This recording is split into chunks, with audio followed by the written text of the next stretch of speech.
আসসালামু আলাইকুম।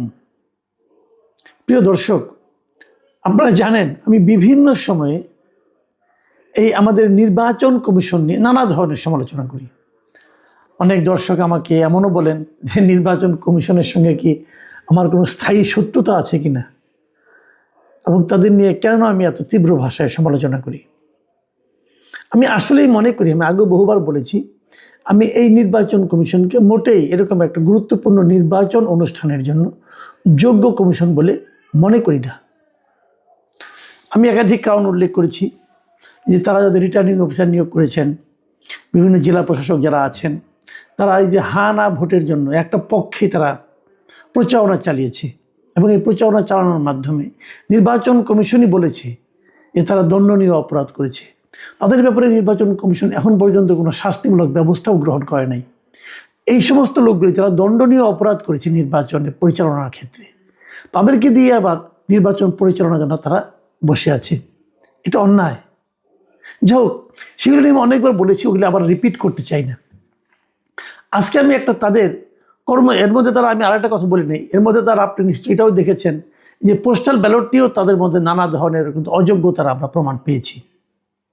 সর্বশেষ যে ঘটনাটা ঘটেছে বলে আমরা পত্রিকায় পেলাম, এই পত্রিকার এই রিপোর্টটার জন্য আমি দৈনিক প্রথম আলোকে ধন্যবাদ জানাচ্ছি, এবং প্রথম আলো দুজন রিপোর্টার রিয়াদুল করিম এবং হাফিজুর রহমান, এই দুজনকে আমি বিশেষভাবে ধন্যবাদ দিচ্ছি, কারণ ওনারা অনুসন্ধান করে একটা রিপোর্ট করেছেন। এবং সেই রিপোর্টটা কি? সেই রিপোর্টটা হলো এই আসন্ন নির্বাচনে যে পর্যবেক্ষক নিয়োগ করা হবে, এই পর্যবেক্ষক নিয়োগের ক্ষেত্রে এই নির্বাচন কমিশন কী পরিমাণ অযোগ্যতার প্রমাণ দিয়েছে তার একটা বিষয়। এই গণভোট এবং জাতীয় সংসদ নির্বাচন, এটা পর্যবেক্ষণের জন্য আমাদের দেশের 81টি প্রতিষ্ঠানকে তারা অনুমোদন দিয়েছে। 81 এবং এই 81টা প্রতিষ্ঠানের মোট পর্যবেক্ষকের সংখ্যা হলো 55,500 মতো, 450-54 এরকম, মানে 55,000 অ্যাকুরেট ফিগার হলো 454 জন এদের পর্যবেক্ষক তারা থাকবে। আচ্ছা, এই পর্যবেক্ষকের কাজটা কি এটাকে বোঝার চেষ্টা করি আমরা। পর্যবেক্ষকের কাজ যখন নির্বাচন যখন হবে, তখন এই পর্যবেক্ষকরা ঘুরে ঘুরে দেখবে যে নির্বাচনটা কেমন হচ্ছে, এবং দেখার পর তারা কি দেখতে পেল সেটা লিখিত আকারে তারা পরবর্তী সময়ে নির্বাচন কমিশনকে অবহিত করবে। বলবে নির্বাচন ভালো হয়েছে, খারাপ হয়েছে, এই জায়গায় ভালো হয়েছে, ওই জায়গায় খারাপ হয়েছে, এই এলাকার 10টা কেন্দ্রে খারাপ হয়েছে, বাকি কেন্দ্রগুলিতে ভালো, এইরকম যা তারা দেখবে সেটা তারা রিপোর্ট করবে। তাহলে কি হবে? এই রিপোর্টগুলি করার জন্য তাদেরকে কিন্তু প্রত্যেকটা কেন্দ্রে যাওয়ার অধিকার দিতে হবে। তাহলে তারা কী করে বুঝবে? তারা সবগুলি কেন্দ্রে ঢুকতে পারবে, বেরোতে পারবে যখন তখন, তাদেরকে কেউ না করতে পারবে না।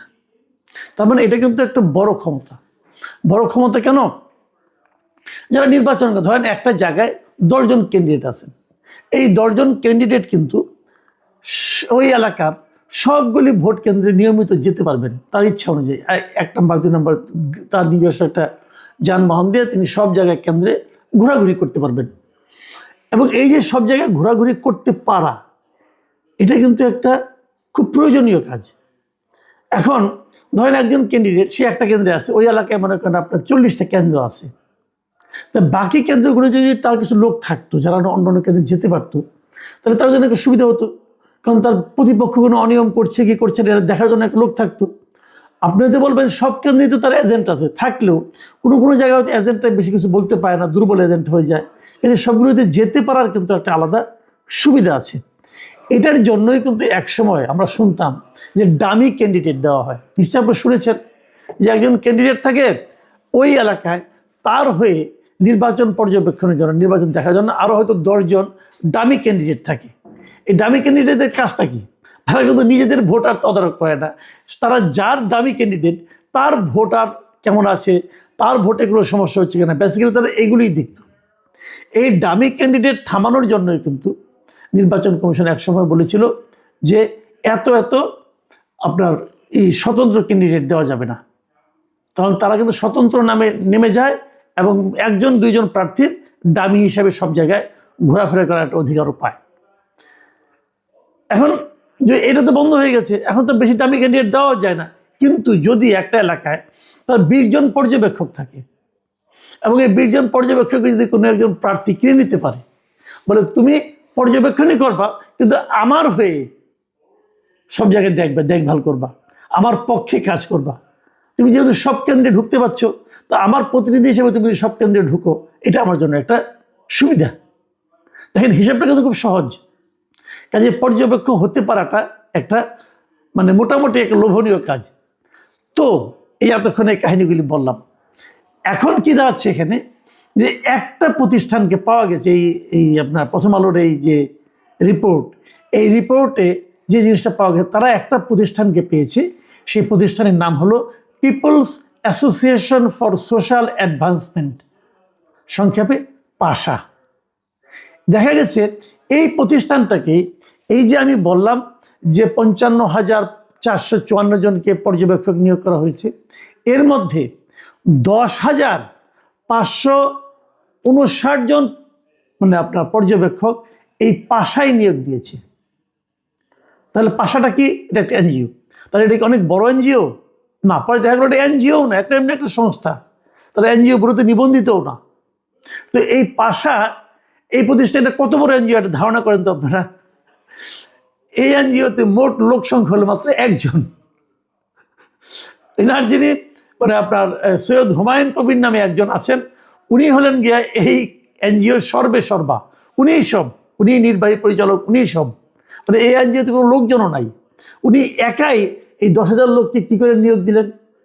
অথবা উনি 10,000 লোককে নিয়োগ দিতে পারবেন, এই জিনিসটা নির্বাচন কমিশন কি করে বুঝলো? এই সমস্ত প্রশ্নের কোনো উত্তর নাই, উত্তর আপনি পাবেন না। এবং 10,000 লোক, এই 10,000 পর্যবেক্ষক সারা দেশের 300টা আসনের মধ্যে 127টা আসনে ওনার লোকজন দেখভাল করবেন। 2 ধরনের পর্যবেক্ষক হয়। এক ধরনের পর্যবেক্ষক হলো তারা জাতীয় পর্যায়ের পর্যবেক্ষক, মানে তারা যে কোনো আসনের যে কোনো কেন্দ্রে যেতে পারবেন। আরেক ধরনের পর্যবেক্ষক হলো একটা কেন্দ্রে, মনে করেন একটা আসনে নির্বাচনী এলাকায় হয়তো ওখানে ওনার মনে করেন 50 জন পর্যবেক্ষক আছে, ওই 50 জন কেবল ওই নির্বাচনী এলাকাতেই থাকতে পারবেন, তার বাইরে যেতে পারবেন না। তো পাশার যার পর্যবেক্ষক আছে, এনে কোনো কোনো নির্বাচনের এলাকা এমনও আছে যেখানে নাকি পাশার শতাধিক মানে 60-70 জন করে এবং 100-র উপরে আছে, এরকম হলো 41টা আসনে। 41টা আসনে পাশার প্রত্যেকটা আসনে 100 বা তার চেয়েও বেশি পর্যবেক্ষক আছে।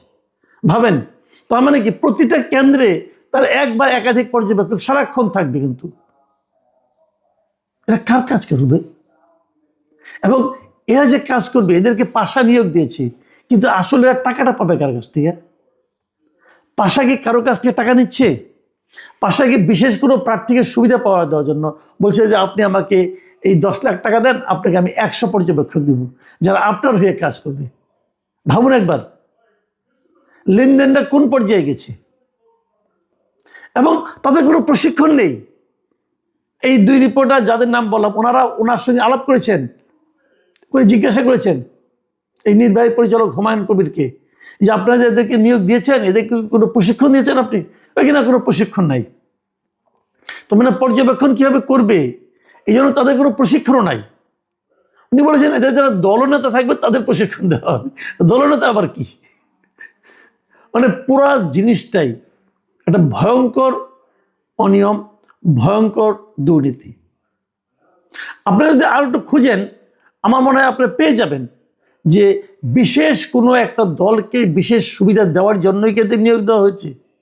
এত মেটিকুলাস ডিজাইন পর্যবেক্ষকদের মধ্যেও ভাবা যায়? দেখেন নির্বাচন কমিশন করেছে কি, নির্বাচন কমিশন শুরুতে আগের নির্বাচনগুলোতে যারা নাকি পর্যবেক্ষক ছিল তাদের সবগুলি প্রতিষ্ঠানকে বাতিল করে দিয়েছে। এখন বাতিল করে দিয়ে নতুন যখন তারা পর্যবেক্ষক নিয়োগ করতে চেয়েছে, যে কোথায় পাবে এত পর্যবেক্ষক? নির্বাচন আসে 5 বছর 6 বছর পর পর একটা করে, এত পর্যবেক্ষক এখানে আছে? নাই। তখন তারা এরকম জোড়া তালি দেয়া এখান থেকে ওইখান থেকে নিয়ে তারা এই কাজগুলি করেছে। এবং পাশার যে ঘটনাটা, আমার মনে হয় না পৃথিবীতে এই ধরনের ঘটনা এর আগে কখনো ঘটেছে। এটা এই নির্বাচন কমিশন ঘটিয়ে আমাদেরকে দেখালো যে তারা কি পারে। এই স্ক্যান্ডালের শেষ কোথায় আমি জানি না, ভালোভাবে খুঁজলে হয়তো দেখা যাবে যে আরও এরকম অনেক আছে, এরকম পেয়ে যাবেন আপনারা। এই যে 81টা সংস্থা, ভালো মতো খুঁজলে কি পাওয়া যাবে আল্লাহ জানে। সংস্থা আরও বেশি ছিল, ওটাকে বাদ দিছে কিছু, 2 দফায় তারা নিয়োগ দিচ্ছে আর কি। পাশাপাশি প্রথম দফায় ছিল না, পরের দফায় তাদের নামটা আসছে। তো এভাবেই নির্বাচন হচ্ছে, এবং এই নির্বাচনটাকে আমাদের প্রধান উপদেষ্টা এরই মধ্যে বলেছেন এটা হবে ইতিহাসের শ্রেষ্ঠ নির্বাচন। আল্লাহ রহম করুক। প্রিয় দর্শক, এখানে পর্যন্তই। আল্লাহ হাফিজ।